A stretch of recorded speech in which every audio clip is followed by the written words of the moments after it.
Hi, I'm Robert Muchamore. Thanks to all the fans who sent in questions for me to answer. And I'm going to get straight down with a question from Alex. And the question Alex asks is, do you feel that the internet has changed the way authors interact with their readers? I definitely think they have. I think one of the nicest things about the internet is before the internet came along, the only time an author would have a chance to interact with fans would basically be at, say, a book signing or at a book festival or something like that, maybe when you do a school visit. But the internet opens up a lot of extra opportunities, and it means fans can send me emails, and it means that, you know, I can go on Twitter and fans can read my tweets, they can follow me on my Facebook page, they can comment on my Facebook and I'll answer. So I think it's actually really nice that the internet opens up a whole extra level of communication between authors and their readers. The next question comes from Jack. And Jack's question is, what was the most important lesson you learned from becoming a successful author that you wished you know when you were just starting out? I think probably the most important thing to learn when you want to become an author is just about how to write books. And what I mean by that is there's a difference between what you write when you're at school and you just write something that's 1 or 2 pages, and turning that ability to write a very short story or a short essay into the ability to structure and create a book is probably the most difficult skill that you have to learn when you want to be a writer. People often ask me how you do it, and my answer is basically you just have to kind of practice and get used to it and study how other stories work. The next question is a slightly less serious one. It comes from Grace, and she asks, what is the quickest way to earn £5 million? My answer to Grace is that if I knew how to earn £5 million, I wouldn't be sitting here in my house answering your questions. I would be on some Caribbean island somewhere. So I don't know what the answer to that is, sorry. The next question comes from Hannah, and she says, what character in your books do you most relate to and why? The character that I relate to really easily is really the first character that I created in any of my books, James Adams in the Cherub series. What I always say about James is that James isn't who I was when I was a teenager. James is the guy that I wanted to be when I was a teenager. So I was like a skinny, geeky kid, and I got bullied a bit and I could never get a girlfriend. So I deliberately made James a cool guy who had loads of mates all the time and always had loads of girlfriends and was always really popular. And also with James, I've always made it so that my likes and dislikes always match James Adams's likes and dislikes. So I hate mayonnaise and ketchup, so James hates mayonnaise and ketchup. I've forgotten what the other ones are. Oh, Arsenal, of course, the biggest one of all is Arsenal. I'm a massive Arsenal supporter, and James Adams is a massive Arsenal supporter. So when you think about James Adams, he's basically the cool version of myself. The next one comes from James, not James Adams, a different James. And the question is, what's the best experience you've had since you became an author related to your books and career? I think there's been loads of special things that have happened and loads of fun things that have happened as an author. But I think just the one that sticks in my head, just because it's quite starry and it makes me feel like a bit of a celebrity, is when I arrived in Brisbane in about 2008. And it was the first event that I ever did in Australia. And I knew that my books had got really popular, but I didn't realise how popular they'd got till I did this event in Brisbane.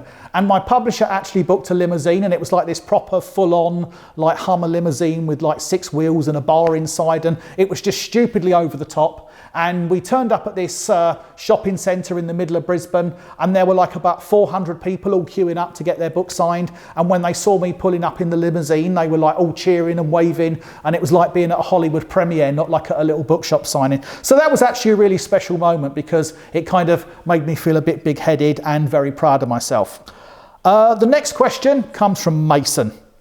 And his question is, what made you decide to write your first standalone novel as opposed to the series structure of your previous books? I think really I wanted a challenge. I wanted to do something different. I'd written the Cherub series, I'd written the Rock War series, I'd written the Henderson's Boys series. And when it came to writing Killer Tea, I just wanted to do something different. And I like the idea of just being able to tell a story and sort of the complete story all in one book. It just felt like a new and fresh thing for me to do. And I must admit, I did find it quite hard to do because when you make a series of books, a lot of what you're planning, you plan at the start of the series, and then all your characters and your setups are there. When you write a standalone book, it's a lot harder because you have to make every single thing from scratch. And since I've written standalone books, Killer T and my new book Arctic Zoo, which are both standalones, I've actually come to appreciate just what hard work authors of standalone books have to put in. The next question comes from Heavy Gunk on Twitter. And the question is, what is the worst thing that's happened to you while promoting a book? This story is a bit embarrassing.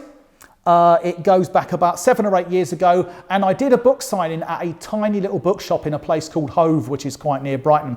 And it's one of those, I arrived at the bookshop, and I'd been travelling from London, so I needed to go to the loo. And the loo in the bookshop was just this tiny little loo that was like inside the bookshop, and there was this like really thin door that didn't even like go down to the ground.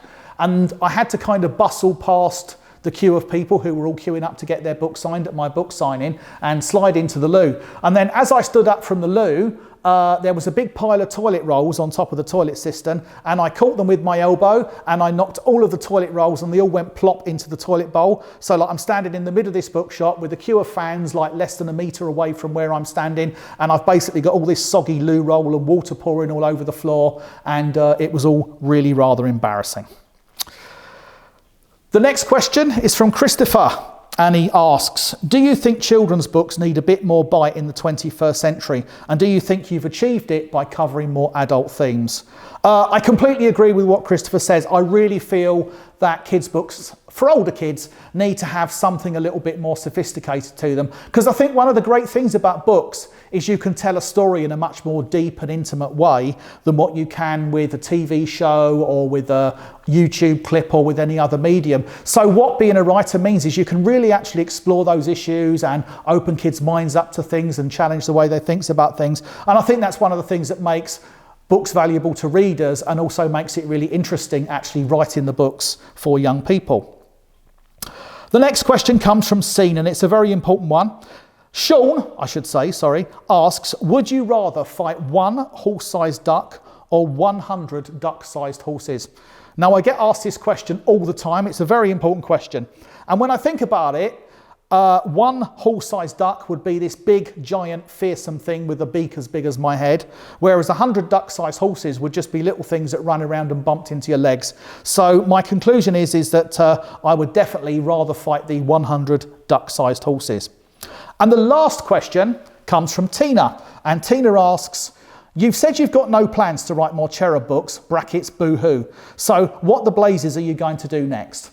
Well, it is a bit sad that I've stopped writing cherub books now, but I've got a new standalone novel, Arctic Zoo, which is coming out in July 2019, and that's a book that I'm very excited about. And the big news is, in 2020, I'm going to be starting a brand new series that's going to be called Robert Muchamore's Robin Hood, and you might have guessed based on the name that it's based on Robin Hood, but it's not Robin Hood set in medieval times. It's actually a kind of radical new version of Robin Hood, and he lives in the present day with things like austerity and protest movements and all the kind of modern stuff. So thanks very much for all your questions, and I hope you enjoyed listening to that.